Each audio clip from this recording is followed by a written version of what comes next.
میں دنیا بھر میں ذیابیطس سے بچاؤ کا دن منایا جا رہا ہے۔ دن منانے کا مقصد عوام میں مرض سے متعلق شعور بیدار کرنا ہے۔ احتیاطی تدابیر پر عمل کر کے اس مرض سے محفوظ رہا جا سکتا ہے۔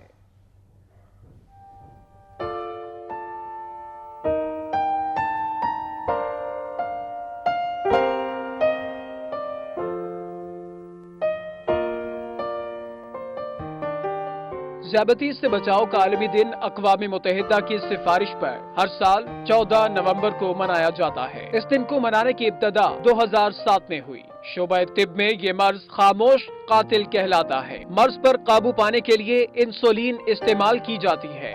دنیا بھر میں ذیابیطس کے مریضوں کے لیے پہلی بار انسولین 1930 میں متعارف کروائی گئی تھی۔